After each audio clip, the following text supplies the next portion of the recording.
Hi everyone, it's Beth, and today I have some information for you on Ontology, Cardano, some Litecoin updates, and an update on BitGrail. But first, let me remind you, I am not a financial advisor, so everything I say is only my opinion. So please take the time and do your own due diligence before you make any decisions. And then remember, never invest anything that you are unwilling to lose anywhere. Okay.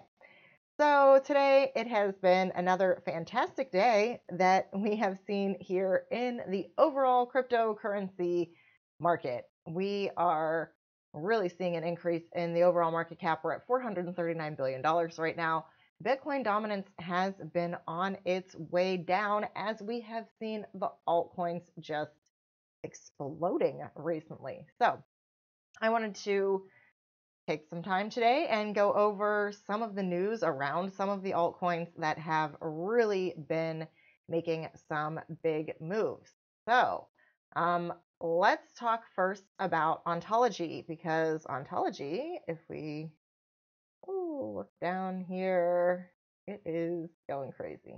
There it is, Ontology, up to number 34. It's just broke $8. It's up 43.73% today. And oh my goodness, that is a lot. So I found this really nice article. It is on cryptobriefing.com. I'm going to link this in the description box for the video. But this has a really nice and brief summary, kind of really breaks Ontology down to being somewhat, at least, easy to understand. This is kind of a complicated project. And a brief overview would be that this is Ontology was developed by the same people that are behind Neo, which is on-chain. It's a Chinese tech company.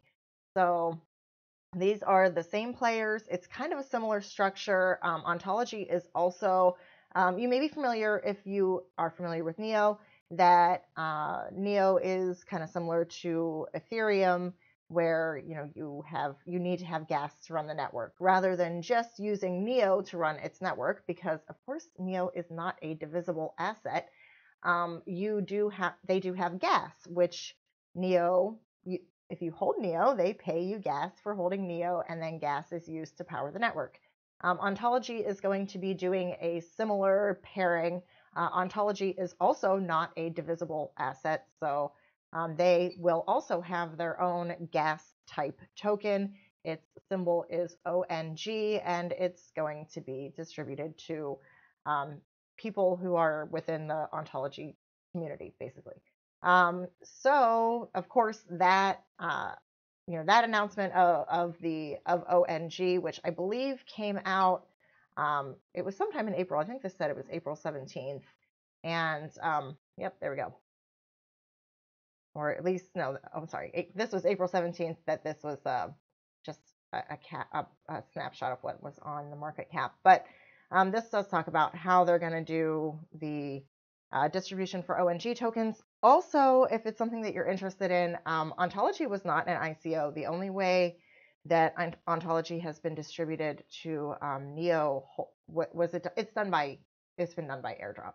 And this is not a token that is really designed for kind of end user use. This is something that they really want to be used as more of a business solution. It's going to be a series of multiple blockchains and supposed to be working in conjunction with the Neo platform to really service their needs. So not only is this similar to Neo, that it is going to have that dividend paying extra token, but Ontology also released that they just announced on the 27th that they are going to be releasing the SmartX IDE for smart contracts. So that's going to allow developers to write smart contracts that will run on the Ontology network.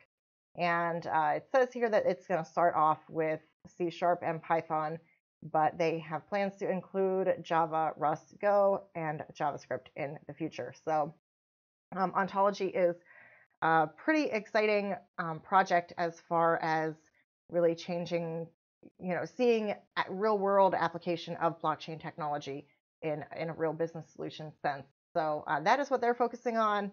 it is certainly going crazy. So I thought I would just highlight today some of the reasons that I was able to find as to why that might be. So another one that has been going crazy is Cardano. Of course, it is still far down from all-time highs.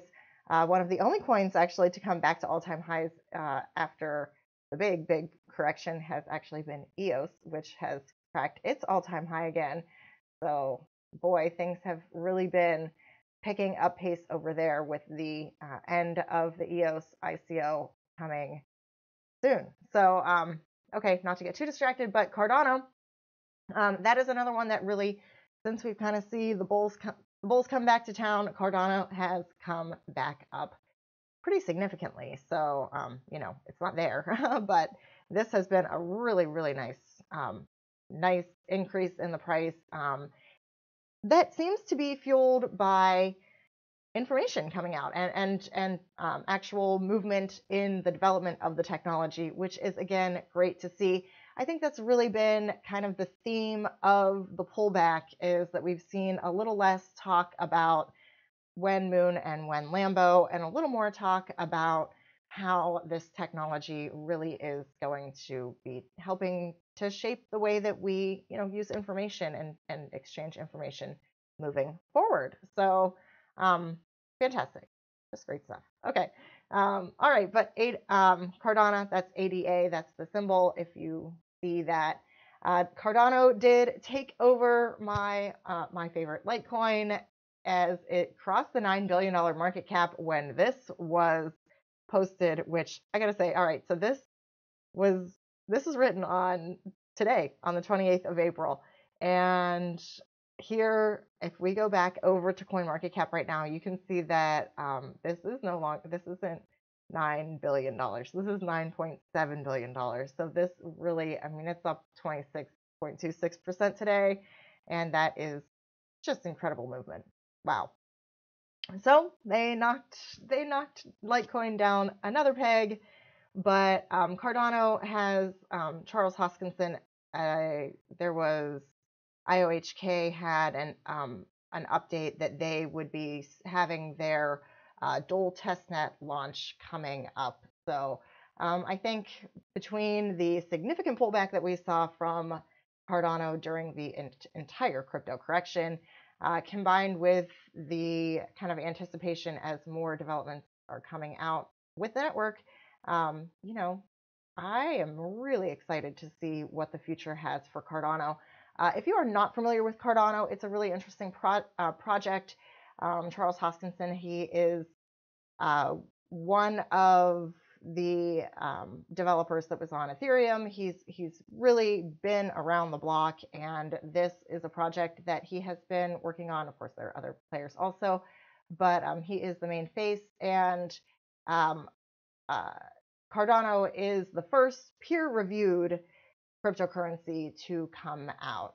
It doesn't, it uses a different type of programming language, and the idea here is that, by doing peer review, that you're going to really end up with a more secure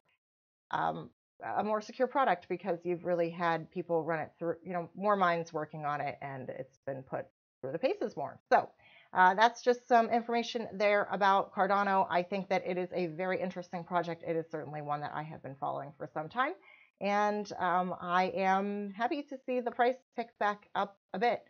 I will say that everything that I've talked about here today, I do have a position in, so just full disclosure there. I am, of course, talking about the things that are interesting to me, so there you go. All right. Now, speaking of the things that are interesting to me, and of course, we did just talk about Litecoin. My poor Litecoin just keeps getting knocked a little bit further down the pegs here in the overall market capitalization, but it is certainly not quiet over on the Litecoin front. So here is an update that WikiLeaks has started accepting Litecoin, which I think is pretty cool. Charlie Lee also joined as an advisor, the DMG blockchain, which does mining as a service. So they are also supposed to be supporting Litecoin with that. And they are also working on a collaboration with TokenPay. You may remember that I talked about the TokenPay ICO last fall. And one of the things that TokenPay is doing is they are buying stake in a bank in Germany. So, of course, hashtag pay with Litecoin. And it does look like there is something in the works here between TokenPay and Litecoin. So only time will tell. There's not a lot of information about this yet, but it did all come about after the Verge Pornhub announcement. So you may have seen that when Verge made that announcement on Twitter, there was support coming from the TokenPay team, and TokenPay was one of the investors who helped to fund when Verge came out and said that they needed to raise additional funding. TokenPay came up and they did contribute to that additional funding. And so they were very excited when that announcement came out, and there was Charlie Lee was posting on that Verge announcement, and it ended up a discussion between the guy at TokenPay and Charlie Lee, and they did here's the guy at TokenPay tweeted to Charlie Lee. He said, "No problem. So when do you want to talk about a real debit card solution? We're buying 9.9% of a bank in Munich with option to buy 90%. They have a whole ecosystem and plan in place.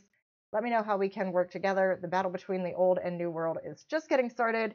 At that point, they did take it into a private message, so we will have to wait and see what becomes public, but certainly we are looking for more ways to bridge the gap between the old and the new, and I really think that there's been just a lot of evolution and adaptability that we've seen in the whole crypto markets. Really, I think that the price correction just opened up the space for a lot more creativity. So there's always a silver lining, right? Okay. Speaking of adoption, of course, we do see some really basic mainstream adoption. This was a post on Reddit that someone went to a rummage sale, a garage sale, and there was a QR code that they were accepting Bitcoin and Litecoin. Just so you know, if you do look at this posting on Reddit, not only is the Bitcoin logo backwards, but somebody did look up those receive addresses, and it does look like it wasn't really real there, because there hasn't been any transactions to those addresses. But the idea remains that I think this is a great way to really help spread the word in your real life. If you are gonna have a garage sale this spring, then maybe you want to tack a sign out on your tables and say that you accept Bitcoin or Litecoin. But I would probably accept Litecoin because it's a lot faster and you won't be standing around waiting for your confirmations while you have to make small talk with people at your garage sale. Okay, so let's move on to my last story here for today. And that is an update on the BitGrail hack. You may remember I did a story about that a couple months ago. But that was the hack that had to do with Nano, which was formerly Rayblox. And there was one of the exchanges where you could get Rayblox was BitGrail. It is an exchange that was based out of Italy, and it was hacked for lots of Rayblox/Nano. So they have now filed a bankruptcy petition against the hacked BitGrail exchange there in Italy. So that is the update that I have there. So unfortunate. The quote here says that in filing for a declaration of bankruptcy, a decision has been made to trust the Italian legal system to resolve the conflict.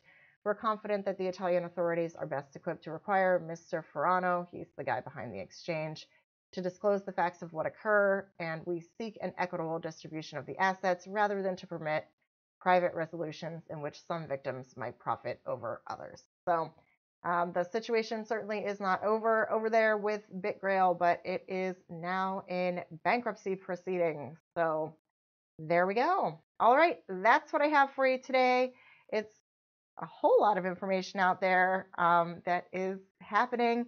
And really, I think that's probably the biggest story is that there is just a lot of news and a lot of information coming out in crypto at this point. And I think that a lot of companies were probably holding on to their big announcements while the market was so bearish.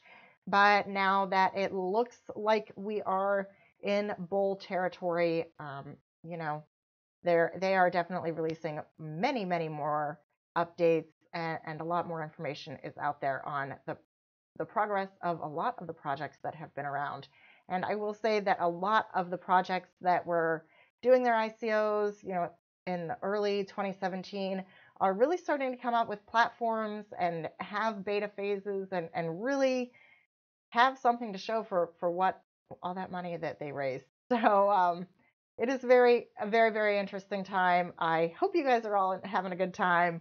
I know I am. So if you like the video, please go ahead and leave a like. If you'd like to see more from me, then please do subscribe to the channel. If you have any questions or comments, you can leave those in the comments section, or hop on over to the Discord channel and join the community over there.